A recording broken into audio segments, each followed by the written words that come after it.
right, good afternoon, everybody. Welcome back. Oh, wow, no excitement in the room. Hello. Okay. Yes, we do. So today's a great day for middle class Americans and for our economy.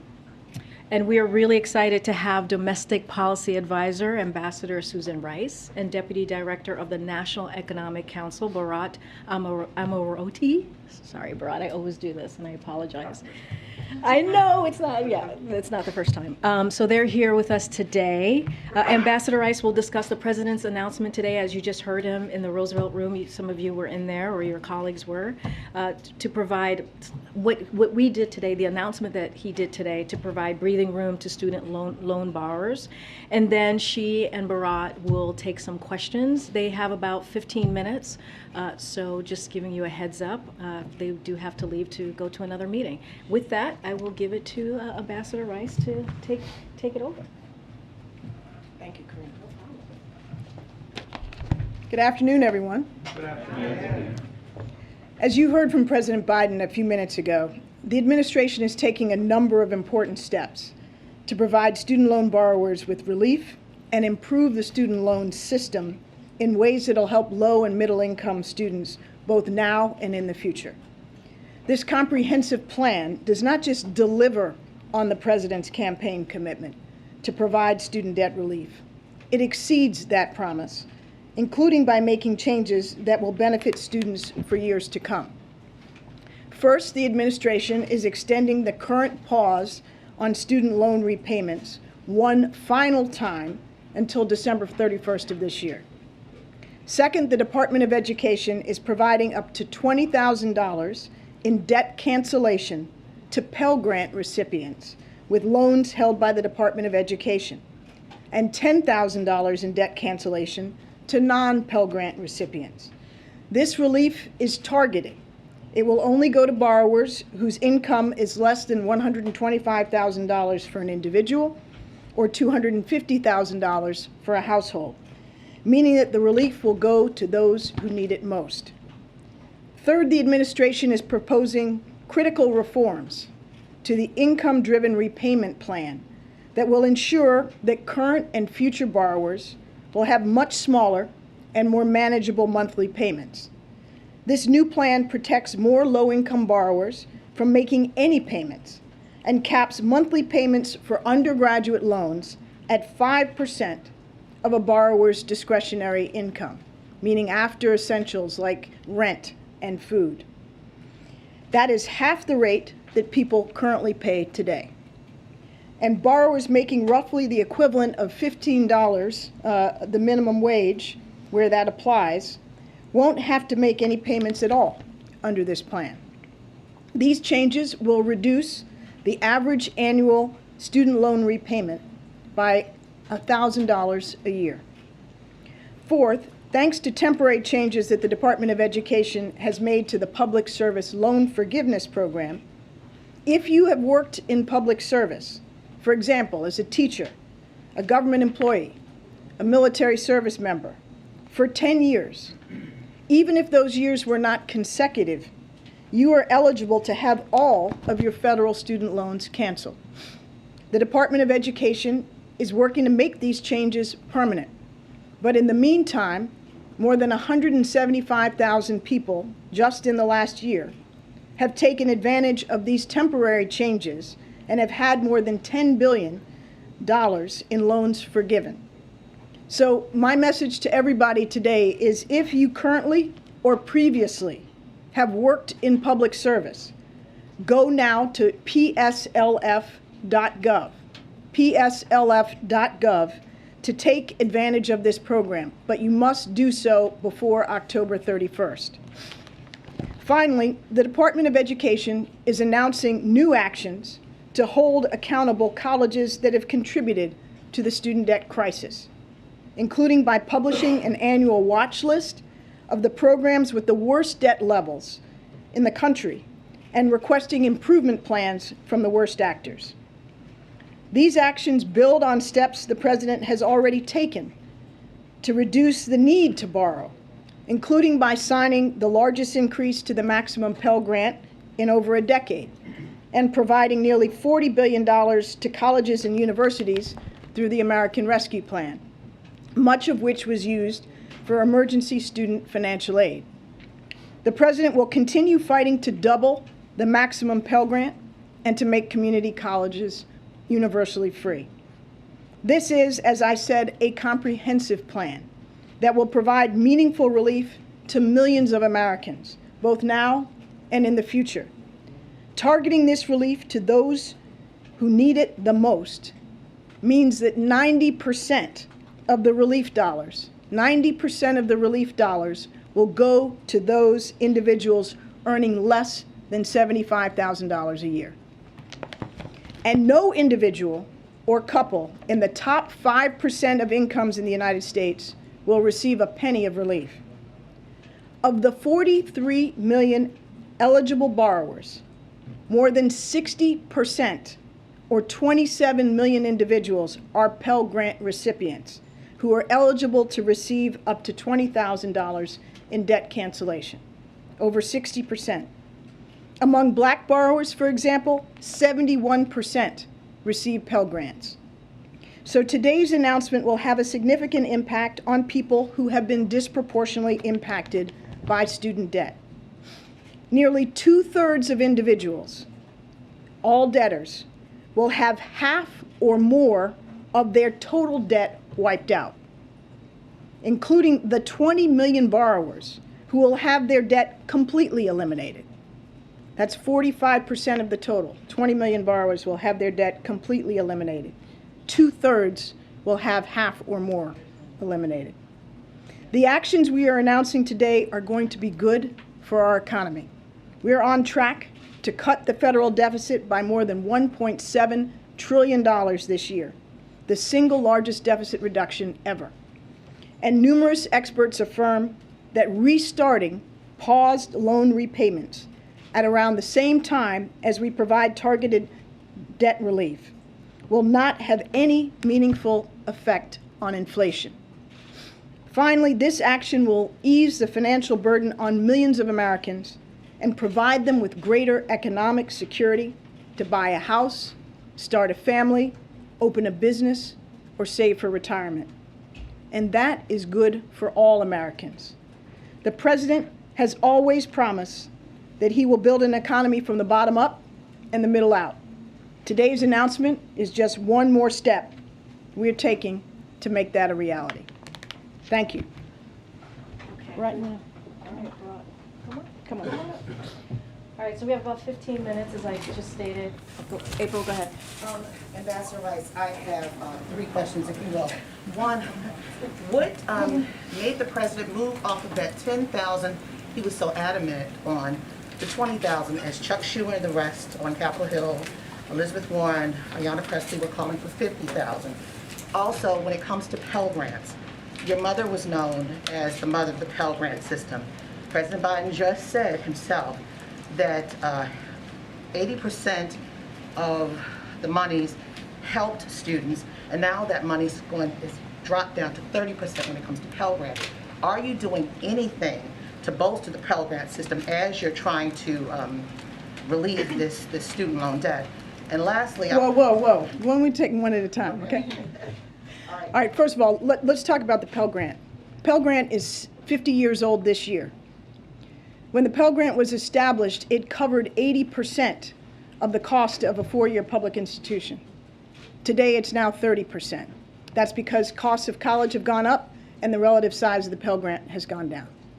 The President has been very clear from the campaign forward that he aims to double the maximum size of the Pell Grant to around $13,000 from its current level around $6,500.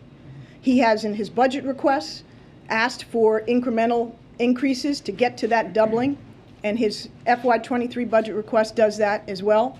In the FY22 appropriation enacted, $400 was added to the maximum size of the Pell Grant, which, as I said in my remarks, is the largest increase in the decade.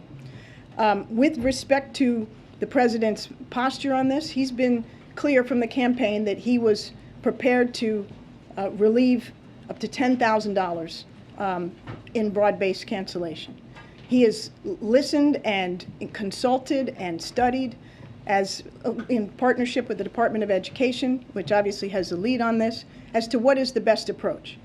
And after all of that consultation, the Secretary of Education made the determination that the best way to benefit those who need it most, consistent with the President's campaign proposal, but actually more advantageous for those in the lower income part of the spectrum, those who have been most harmed, would be to have the $20,000 of relief for those who are Pell Grant recipients below the income threshold, in addition to $10,000 for those also below the income threshold who are not Pell Grant recipients. And then my last question. Friday there is a meeting, we understand, with the President and civil rights leaders on all-encompassing to include this. Could you talk about that meeting by any chance?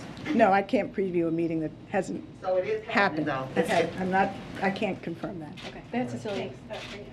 Madam Ambassador, I have a couple of questions for you. One, I want to get your general response to this overwhelming chorus of critics, Republicans right now, who say this is unfair, that there are people who decided to not go to college because they couldn't pay for it. There are people who decided to join the armed forces in lieu of going to college because they couldn't pay for it. And this leaves them behind. Is there inaccuracy in any of that? Yes, there is an accuracy, but there's also a double standard. And this is a debate we are happy to have.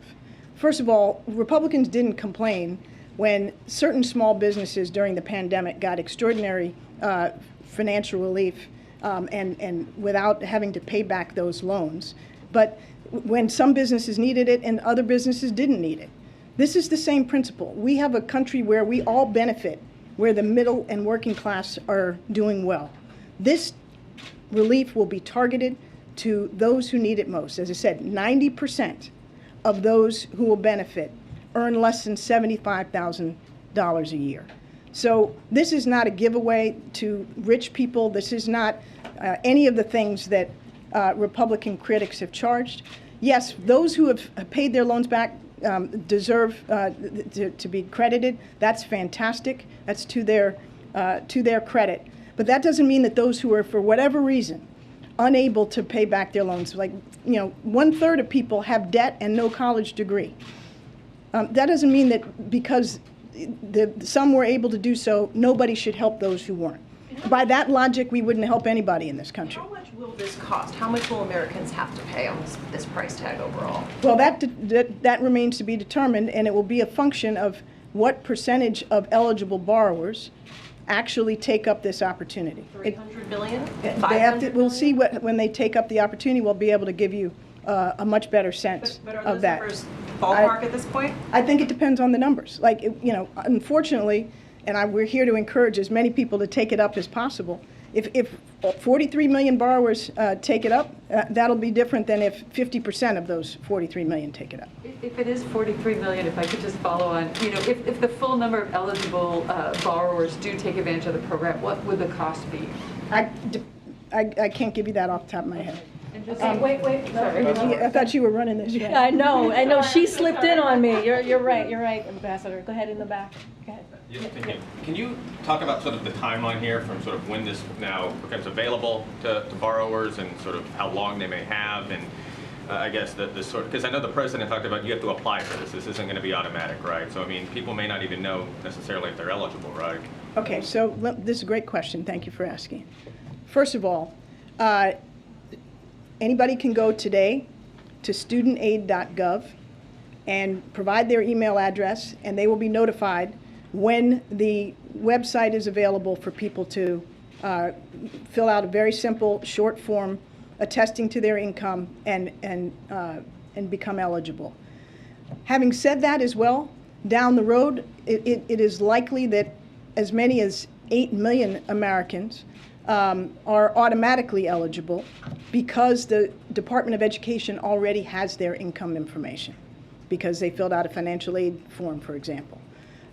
So we estimate that there'll be some 20% roughly who will get automatic relief because they qualify, and we know they qualify and can verify that.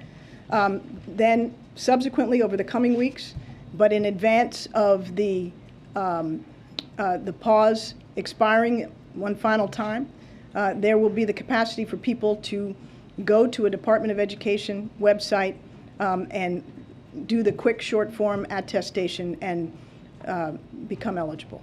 Go ahead, Mike. Thank you.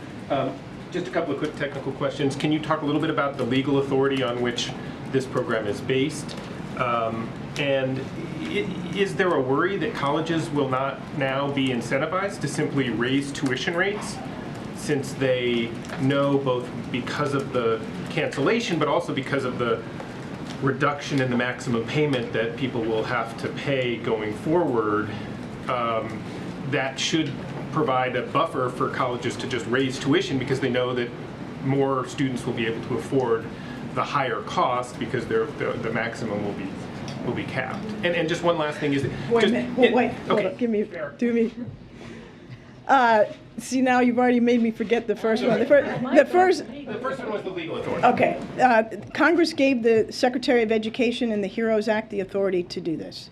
And I'll refer you to the Department of Education and their general counsel for the details. With respect to your second question about costs of colleges, you heard the President emphasize in his remarks, and a key element of our plan is to ensure that colleges that have jacked up prices and taken advantage of students, particularly those that have made wild promises about how much people will be able to earn based on their degree program, which are not backed up by reality, and while people are incurring huge volumes of debt, that is something the Department of Education has already cracked down on and is going to continue to crack down on. There's also the reality that the American Rescue Plan provided, both in state and local funds, as well as in funds targeted to higher education, significant dollars that can and should be used to make sure that public institutions don't increase their tuition and expenses greater than the rate of inflation. And the Department of Education is going to be vigilant. They are going to publish annually a list of institutions that are the worst actors in terms of the delta between what they promise, what they charge, and what they deliver. And finally, one last question. Is it possible for somebody to go out today and apply for a college loan knowing that it's going to be canceled? Or No. is there, what is the date by which somebody had The loans that are eligible for relief were those that were up until June 30th of this year. June 30th of this 2022. year. Thank you. Bharat, I'm not going to let you escape. No, he's not going to escape. I was like, who's going to ask Bharat a question? I know there have been some officials that have taken issue with some of the top-line estimates we've seen from outside groups in terms of cost, not to mention kind of the view of direct impact on inflation and how things made that out. But if you can't even give a top-line figure for if the uptake was everyone, how are you modeling this out, and what gives you certainty that even a tenth of a basis point in a very high inflation environment wouldn't be problematic for people? Right, so let's take that in two parts. So the first question is, what's the cost? And as Ambassador Rice said, there's a number of factors that go into that question. There's the take-up rate, right? Folks are going to have to go apply for relief. Our hope is that 100% of people who are eligible go apply for relief and get the relief that they're entitled to. I think realistically we're not going to get to 100%, but the question is, how far short of 100% are we going to be? And that plays a big role in what the cost is going to be. The second aspect is that, look, the student loan portfolio, there are different estimates about repayment rates and default rates, right? Right now, in the student loan portfolio, 16% of borrowers are in default. And if you look at the category of borrowers, there's millions of borrowers who are more than 7 years in default. The median amount of money that the Department of Education collects from those borrowers each year is $0. So even if those borrowers have a face value on their debt of $10,000 and this plan wipes it out, it's not reasonable to say that the cost of that is $10,000 because we were not realistically going to collect anywhere close to $10,000 from it. So the assumptions and the analysis about how much are we expecting to collect, some of that changes over time based on certain macroeconomic conditions and other factors. The third thing we have to pay attention to here is in evaluating the cost of this program, we have to also evaluate the benefits and how that will flow into revenue to the government. You know, our view is based on a lot of good empirical literature. Relieving student loan debt burden is going to help people start small businesses. It's going to make it easier for certain folks to actually save for that down payment and buy a home. All of that additional economic activity in the medium term is going to create additional tax revenue that comes into the government that offsets the cost on the front end. So the bottom line here is that there's all these different factors that go into the cost. Standing here today, I can't tell you how all of those are going to shake out. Part of it is that the Department of Education has to actually implement this policy. They have to get the application out. We have to start getting data on how many people are applying, and I think then, when that happens, we'll have a better sense of what the cost is going to be. On inflation, I think it's good to take a step back and realize where we are today. Today, the student loan payments are paused. They've been paused since the previous administration, and it's been extended multiple times by the Secretary of Education. Because of the pause, you have 45 million borrowers who are not required to make a single dollar in payments right now. What the president announced today was not only this debt relief, but a resumption in payments on January 1st, 2023.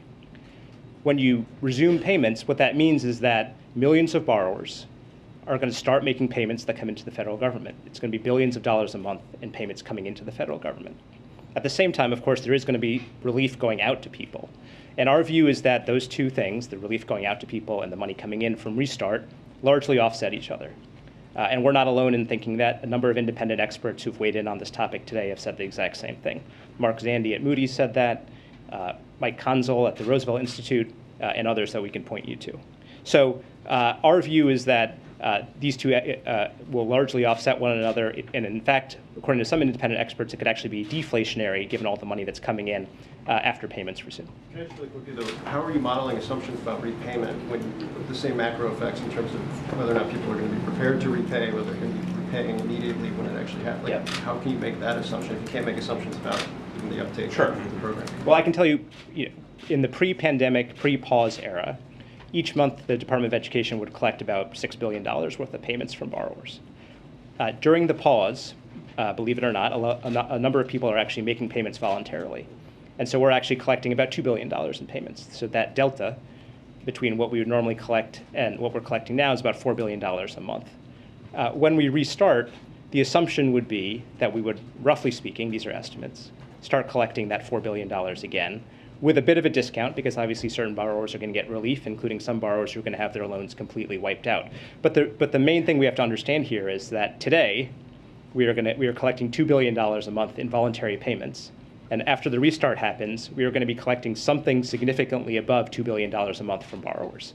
And if you think about that at a very basic level, that's why there's that deflationary impact from the restart. A couple more.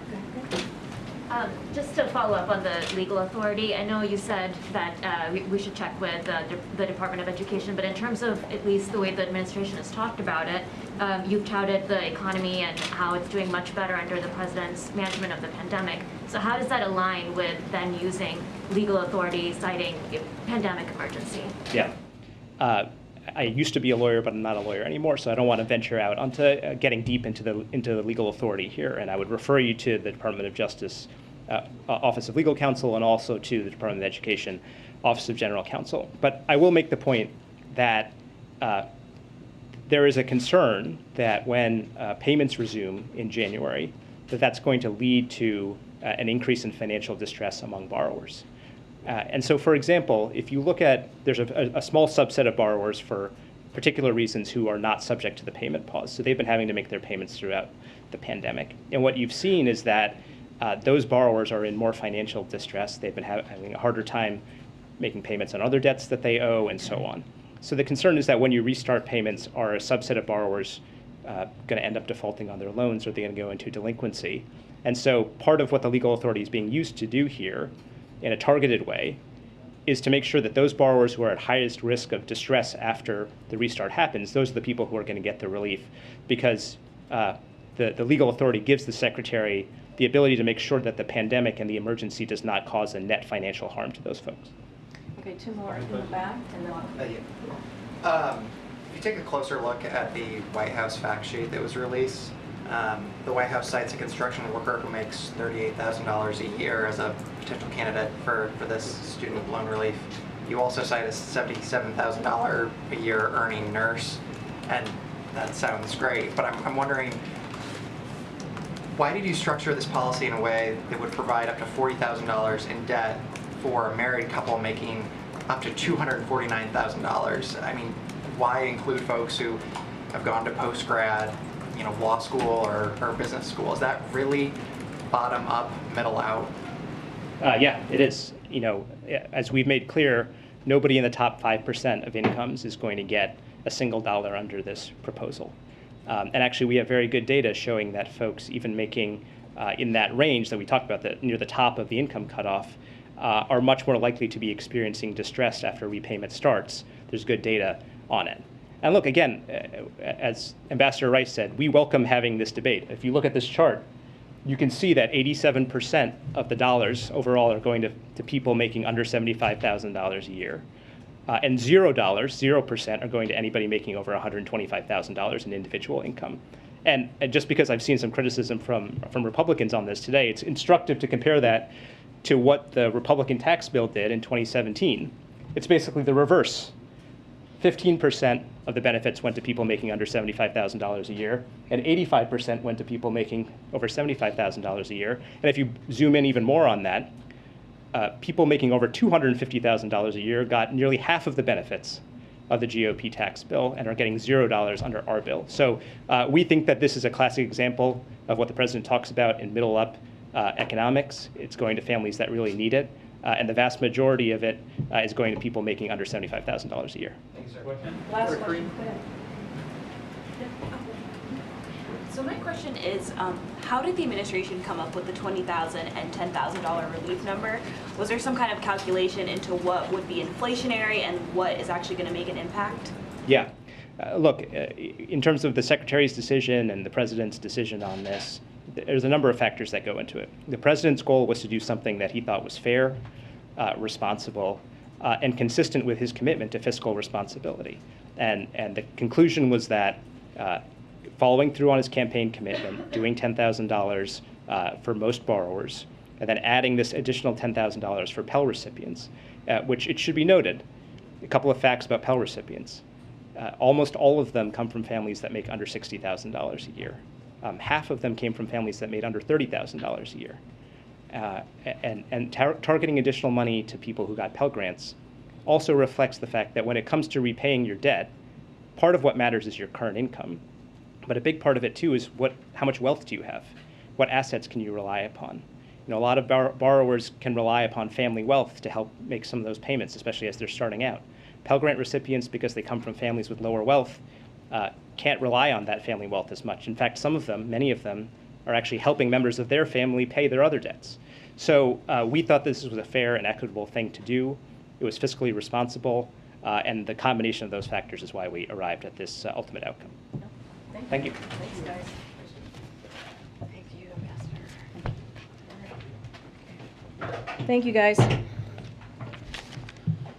All right, I have one quick thing at the top, and then we'll get going the rest of the briefing.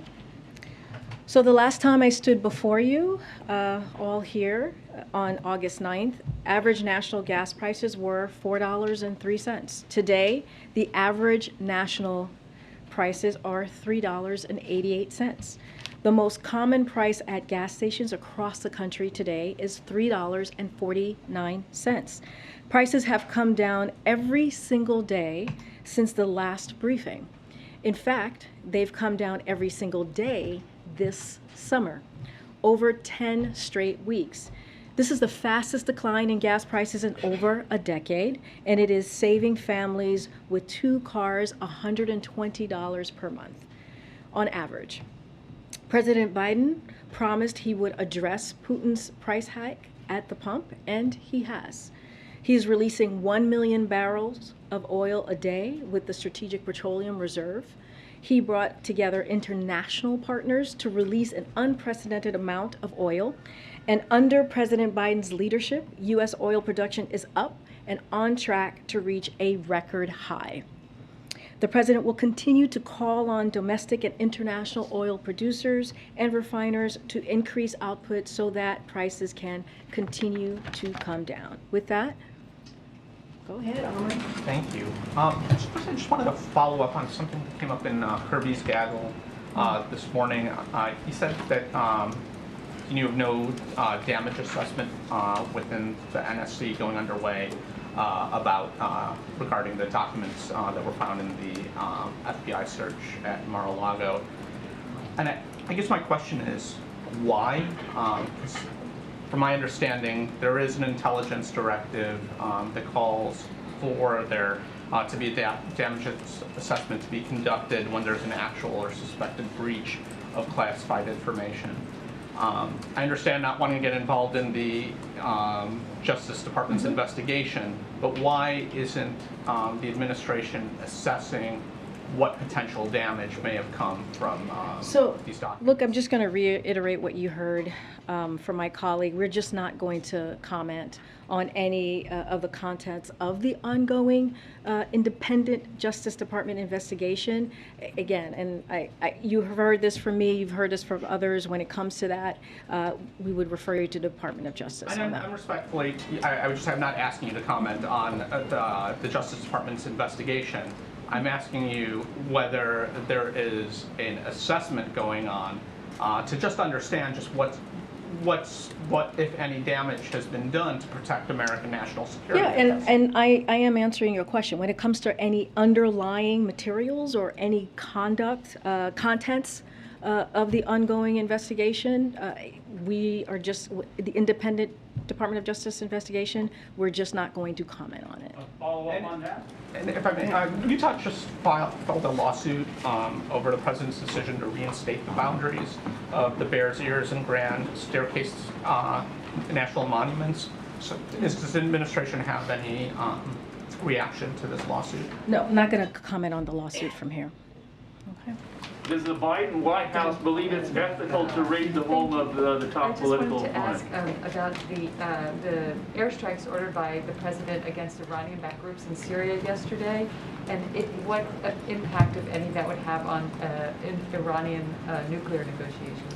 Yeah, so the Syria, as you heard from CITCOM today, these strikes were a direct response to attacks on ongoing threats against U.S. forces. So we do not seek escalation, as you heard from CITCOM, but we remain prepared to respond to any ongoing threat. So I just want to say that at the top. We took this action because the president determined it was in our national security interest to do so. He will continue to closely monitor the situation with his national security team. So that is something that we're going to continue to do. As it relates to the JCPOA, to your question, the president has said this, that his pledge to prevent Iran from acquiring a nuclear weapon, he wants to prevent that. That has been his pledge from the beginning. A nuclear-armed Iran would serve as an even greater threat to U.S. forces, friends, and allies in the region. The president will use whatever means are necessary to prevent Iran from acquiring a nuclear weapon. The preferred course, of course, you've heard us say this from this podium many times, you've heard us say this, the president say this, is diplomacy. But it remains to be seen whether a deal is actually achievable. But that's what we're going to work towards, a diplomacy effort. Whether or not there is a deal, the president's commitment to protect U.S. personnel and confront Iran's activities that jeopardize our people or our friends in the region is unwavering. And the nuclear deal has nothing to do with our readiness and ability to defend our people and our interests. And that's going to be the president's primary focus. A quick one on Ukraine. The most recently announced weapons package, I understand that those weapons have to be built. They're not in a stockpile already. What is the range, therefore, in kind of estimated time they could actually be delivered to Ukraine? No, it's a great question. I think what you saw us announce, the $3 billion for folks who are not tracking, which a new package, which is the largest one at once trench that we've announced from this administration. We have announced approximately $13.6 billion, just to give a little bit of context there, of security assistance for Ukraine since the beginning of this administration back in January of 2021, an unprecedented amount that is roughly 3 times what Ukraine's annual military budget is. But so to your point, this is through the Ukrainian security assistance. This announcement represents the beginning of a contracting process through which DoD will acquire additional capabilities to provide to Ukraine's armed forces. This is different than the presidential drawdown authorities that you've heard us announce. So it means that some of this acquiring Ukraine will take some time, to your point. I don't have a specific timeline for this. I would refer you to the Department of Defense. But this announcement is part of our efforts to ensure Ukraine's military can continue to defend its people and also defend its freedom and defend its right to be a sovereign country. A federal judge today blocked the administration's ability to enforce the guidance related to emergency services, abortion, in states where it's banned or restricted. I think you've got 3 more states that are adding new restrictions, new trigger laws at some point this week. When you look around at the environment right now, where is the administration in terms of potentially new actions or what the president is thinking as this continues to progress? As you know, the president has taken some bold actions since Dobbs' decision was made back in June 24th, I believe, so just a couple months ago. And you know, we've been very clear as you look at what happened last night in Texas. Republican legislators are working to roll back the freedoms of Americans that they relied on for a half a century, and it's more and more clear that this is against the will of majority of Americans. And we cannot forget that. Women across the country are making their voices heard. They're making their voices really loud and clear to reclaim the rights that were taken from them by the Supreme Court. And so here's the thing that we're doing, what the president is doing, and what congressional Democrats are doing is listening to women, to the majority of Americans, and we're committed to restoring protections of Roe. But again, what we're seeing from the other side is extreme. It is ultra MAGA, as you've heard the president say. It's including banning abortion in cases of rape, incest, and the health of the mother. That is what is happening here when you look at these pieces of legislation just across the country. And as I mentioned last night, Texas District Court affirmed that medical providers can deny life-saving and health-preserving care for women even if they are suffering from hemorrhaging or life-threatening hypertension. That is what we're seeing. And tomorrow, 5 new abortion bans go into effect in Idaho, North Dakota, Oklahoma, Tennessee, and Texas that will criminalize abortion, in some cases without exceptions for rape or incest. Texas's law is extreme, that it seeks to punish health care providers with life in prison. That's what they're talking about, punishing healthcare providers with life in prison.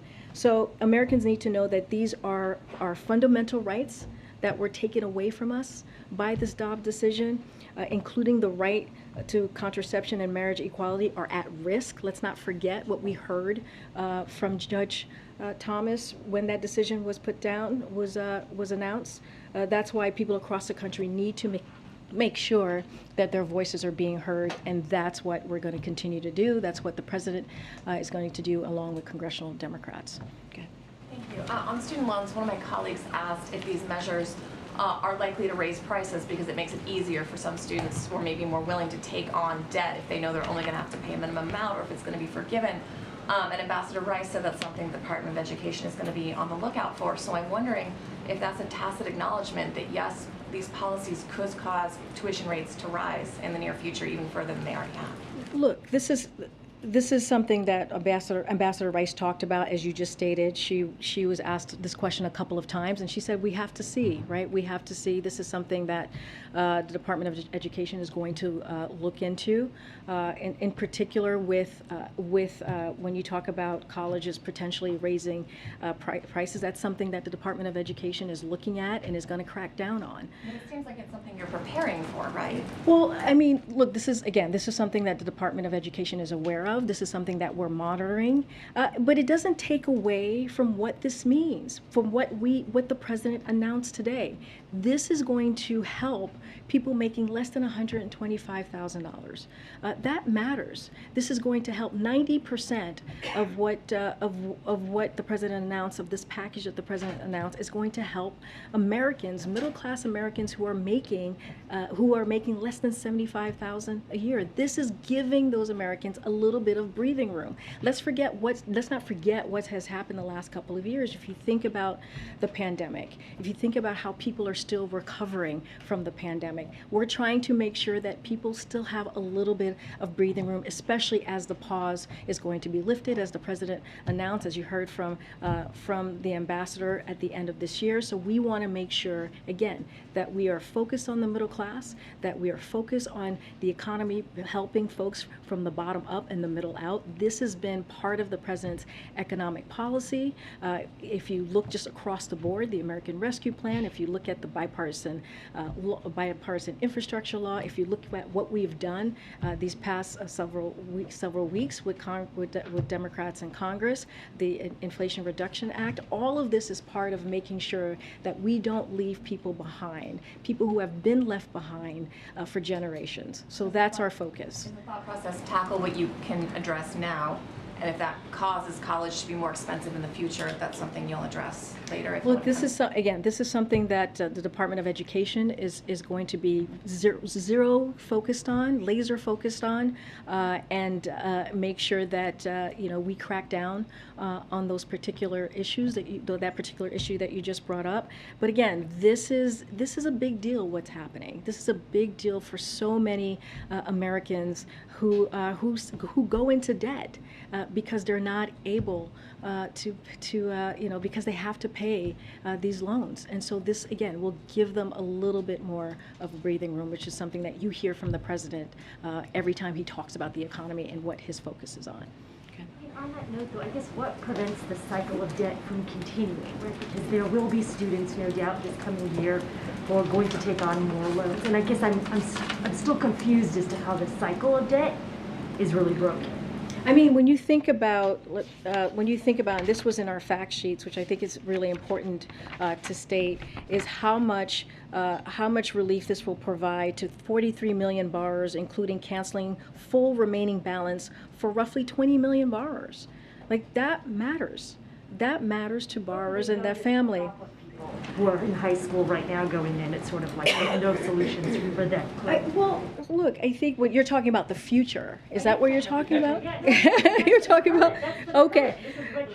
Okay, well, here's the thing. There are things, the president plan also provides relief to future borrowers and current borrowers by cutting monthly payments for undergraduate loans in half. Like, that is part of the plan. Yes, we talk about 10,000. Payment, not the principal, and that's what we're getting at, is it's actually making it easier for people to take on more debt. And there's nothing in this program that stops schools for, I mean, just anecdotally, my school raised tuition from the time I was a freshman to the time I was a senior. My scholarship didn't go with it, so that meant I had to take out private loans to cover that. And again, that is something that the Department of Education is closely looking at. That is what that is what the ambassador was saying, right? This is something, when it comes to schools doing that, that is something that the Department of Education is going to crack down on.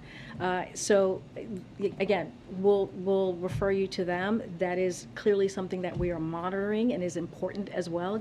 Make a very good point. It is not lost on us. Again, Department of Education, I'm just going to repeat what the ambassador said, is looking into that. They're monitoring that. They're going to crack down on that and have a plan to do that. And so that is in their wheelhouse to deal with that particular issue. One more question, which is, I do know that there have been concerns that the plan could be struck down in courts in some ways. This is even something that the centrist Democratic think tank Third Way came out saying. And my question is for you all, what preparation is there into thinking people will apply for this program and they could be stuck in some legal limbo? Well, look, and Ambassador Rice talked about this, that this is what the legal authority that we took is pretty much consistent with the HEROES Act, right, which is what she talked about, which authorizes the Secretary of Education to take certain actions. He believes they are necessary to ensure borrowers not placed in a worse position financially due to a national emergency like the COVID-19 pandemic. So that is the act, that is the legal authority that was given to the Secretary of Education to do this. We are confident in that legal authority, and any other further specific questions on that, I would refer you to the Department of Education. I haven't called on you, and then I'll come back to the front. I just wanted to return real quick on the potential damage assessment related to the documents, and ask you, I mean, it sounds like you're not commenting, period. I mean, is that right, or are you? I'm trying to figure out, like, if there's a possibility that there is an assessment going on, you're just not willing to say it, or is there no assessment going on? So I cannot comment on it at all. All I can say is at this time, when it comes to these underlying materials, when it comes to the contents of the ongoing investigation, this is something that it is an independent investigation that the Department of Justice is doing, and I would refer you to them. But it would seem logical that the administration, for national security reasons, would want to assess whether that something was breached, separate from an investigation into whether that was... No, I mean, Matt, I get your question. I hear it. I get your question. Amr just asked the same question. I think there might have been a follow-up after that. We just are not going to comment on the contents of this ongoing independent investigation that the Department of Justice is doing. We're not going to comment on the underlying materials at this time. We're just not going to do that. Follow up to that? Just another quick question. Tomorrow, Ukraine is Independence Day. John Kirby said earlier that President Biden will be calling President Zelensky. Is there anything else that the administration is doing? Obviously, this comes right after the $3 billion in aid that you outlined, but I don't know if there's anything else that the administration is doing tomorrow. Well, the $3 billion of assistance that we announced, which is the largest one-time assistance that we've provided, I think shows our commitment, our long-term. This is a long-term commitment to Ukraine to continue to fight for their freedom and bravely, as they have been doing for the past 6 months. As you heard from my colleague, yes, the president's going to have a conversation with President Zelensky, which he's had multiple conversations with him in the past several months. There's been an open line of communication with not just the President Zelensky, but also his team in the government. And we'll likely have a readout, and we'll share more of that conversation. But the president wanted to make sure he touched base with President Zelensky directly, and that's what's going to happen tomorrow. Go ahead. Yeah, I'll come to that. But go ahead. And then I'll come to you. My colleagues have made the point, and actually Democratic Congressman Chris Pappas issued a statement to the effect that this plan regarding college debt doesn't address the underlying cost of college. So kind of honing in on a question that my colleagues have asked, is the president ready to do more when it comes to addressing the underlying and ever-increasing cost of college? Is he willing to work with Congress?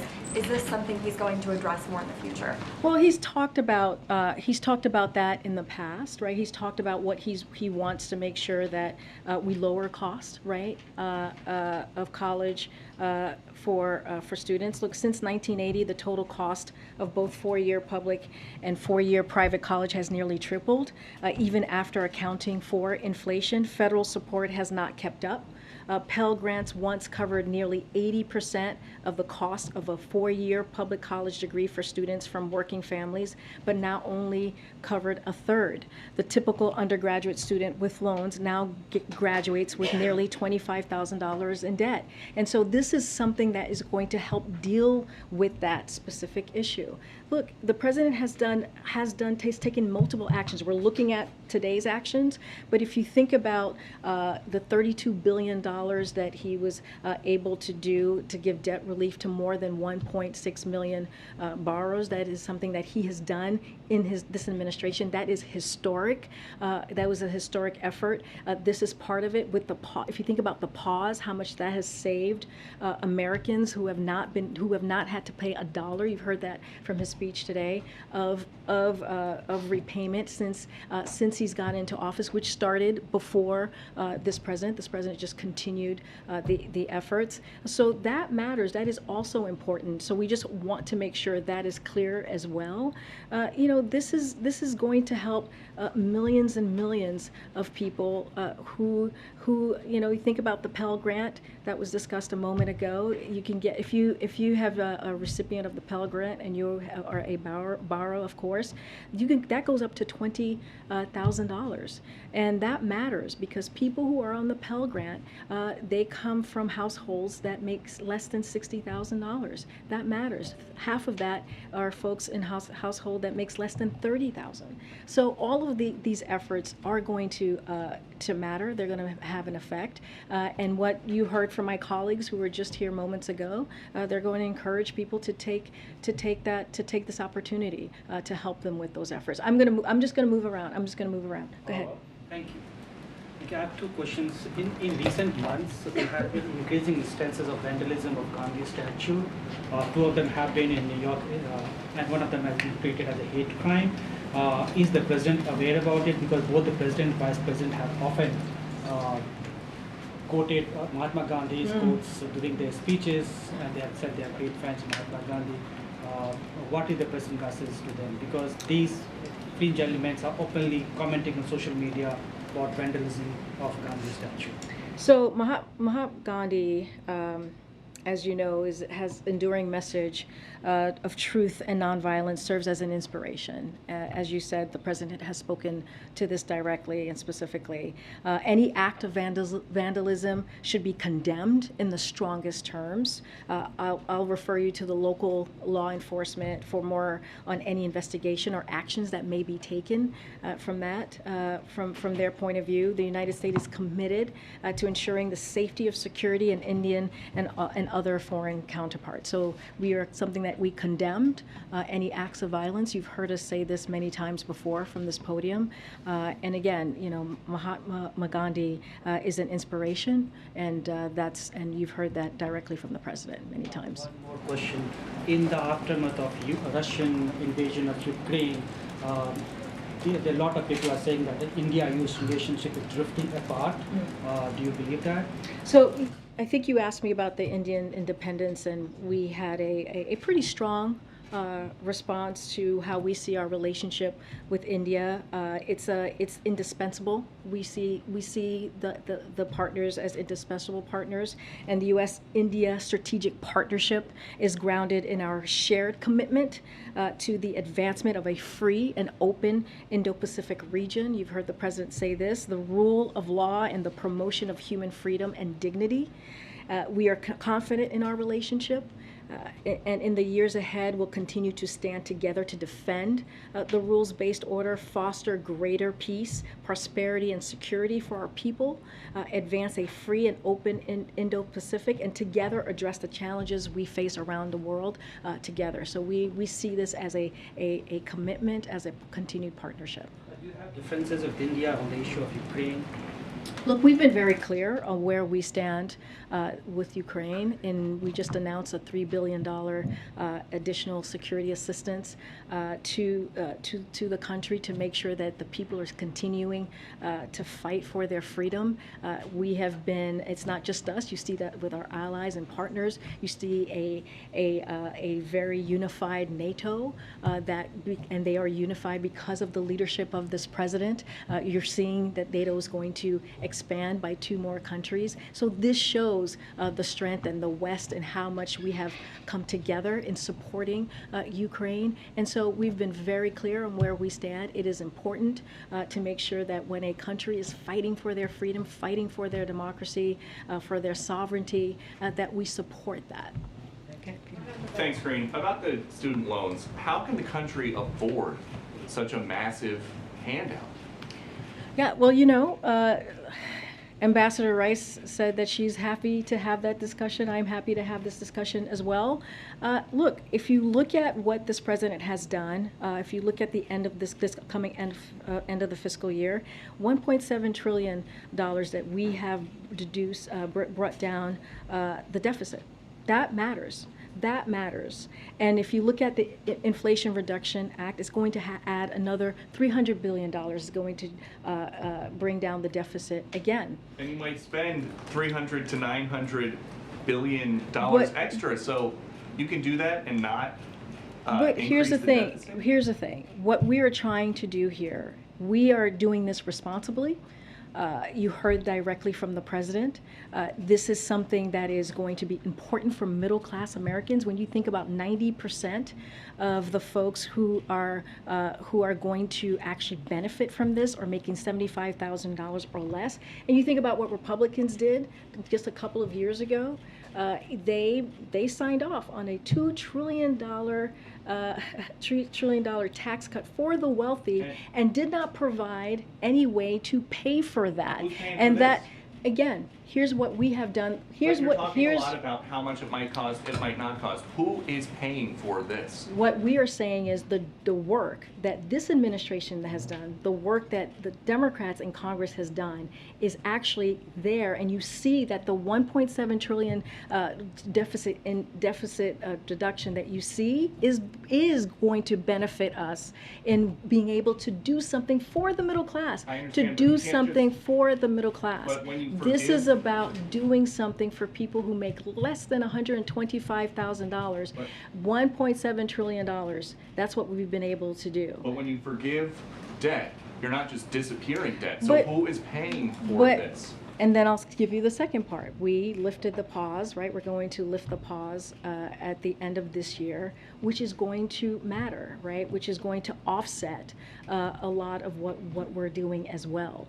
When you think about the $4 billion that's going to go back into as revenue back into this process of folks paying right their college tuition, that matters as well. So we are doing this in a smart way. We're doing this in a way that's going to be effective.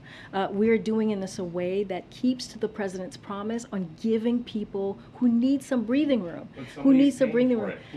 I just laid out for you. No, Peter, I just laid out for you how we're seeing this process and why this wealthy matters. Americans? Is it corporations? Who Again, is I paying? just laid out. Somebody's gotta I just laid out because of the work that we have done in the economy, because of the American Rescue Plan, because of the Inflation Reduction Act, and because all of this work that this president has done has brought down our deficit by $1.7 trillion, unlike what Republicans did when they added to our deficit $2 trillion and did not care at all or thought about how this was going to be paid for. They did not actually put in a process or think about how we're going to do this in a smart way. This is not how this administration is doing it. Again, we are happy to continue to have this conversation, but I'm going to move around. Go ahead, April. Karine, I'm sorry, she said April. Karine, so what I need to find out, the school system for 2022-2023 is already beginning to see cracks. School teachers, there are school teacher shortages in some states. There are attacks already on some kids who are in the LGBTQ community. There's a concern about crime. Is the president working with the Secretary of Education like he did on the student loan debt forgiveness to talk about trying to ensure the safety, the equity, and just the success of the 2022-2023 school year? Yeah, this is something that the Secretary has talked about, Secretary Cardona specifically. He's been on a few networks and was asked recently, I believe this past Sunday, some Sunday shows, and asked about the upcoming school year, was asked about the teachers, was asked about the equity piece. If you think about the American Rescue Plan and you think about what that did, the billions of dollars that provided to make sure that school districts were able to rehire teachers, especially what we saw was happening with the pandemic, where teachers left the field, where we saw schools shut down because of the pandemic, and because of the work that this president did, because of the work that congressional Democrats did, we were able to get those schools open. Jurisdictions and school districts were able to hire teachers, and that matters. That is important. We're continuing. You've heard this from Secretary Cardona. He's going to continue to work with local governments, local schools, to make sure that the American Rescue Plan, the monies that are there to hire those teachers are being used. And so that's one piece, right? That's the teachers. And also, you know, the president has put forth billions of dollars, more than $300 billion from the American Rescue Plan to make sure that there is safety, that communities were able to hire police officers to make sure that there was some protection, that they felt safe, had safe communities. So, what about the piece, the attack on students who are in the LGBTQ community from telling them they can't come to school or not feeding them school lunches? Is that a rights issue as well? So first of all, we condemn that.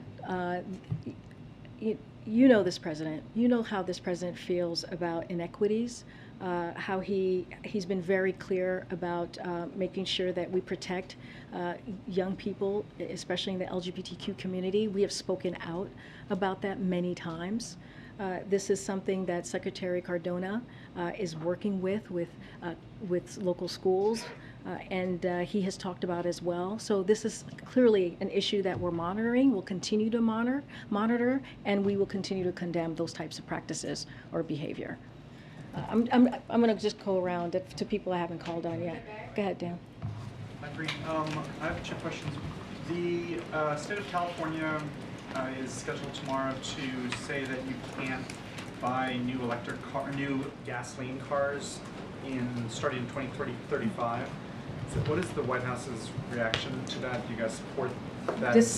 Say that one more time. The state of California said after 2035 they're not going to let you buy new gasoline cars.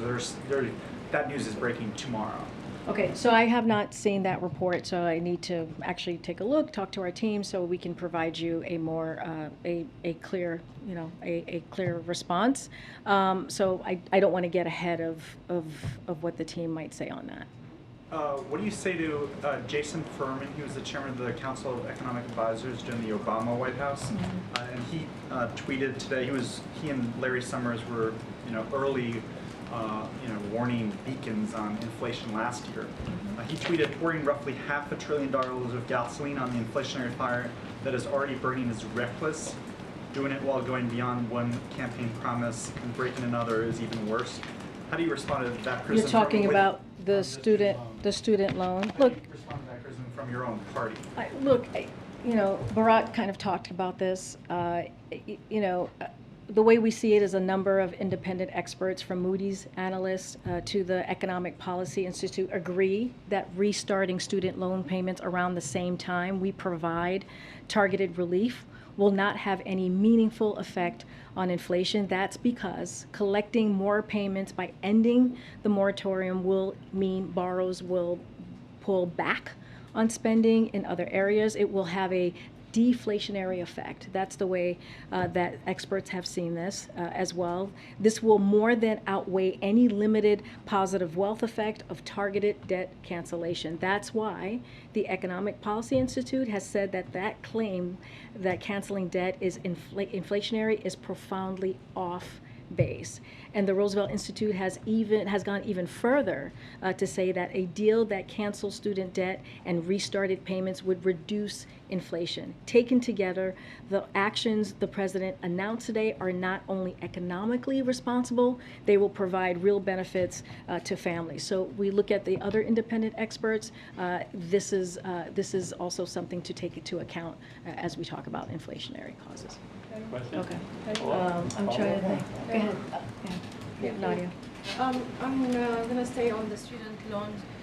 American students pay higher fees in comparison to Western democracies by far, thousands of dollars. Most of Western European countries subsidize college fees. So why can't the administration negotiate with banks who makes billions of dollars in profit to make sure that student loans are interest-free or subsidized? I mean, most of us who are parents can barely send 1 or 2 kids to college in America. Look, the president himself put 3 kids through college, undergrad and graduate school. So he understands the burden of what having student debt could mean for a family, for an individual, which is why he took this action. Look, we see this action that we took today is going to be beneficial. It's going to help families.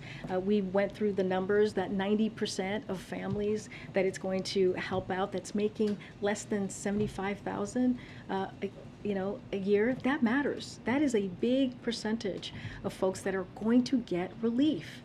And so this is one approach that we're taking. The president has taken other historic approaches when you look at, again, the $32 billion that he was able to cancel that debt for 1.6 million borrowers. That matters. We've not seen that. When you think about the historical black colleges and universities, he has historically invested, provided $6 billion. No other president has done that amount before. So look, the president's is going to continue to look for ways to help out middle-class Americans, to continue to look at ways to help out the people in communities that are left behind.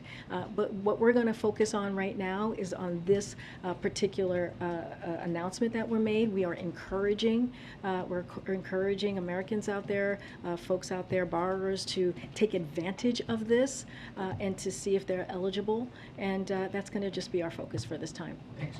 Okay. All right. Thank you, guys. We'll see you tomorrow.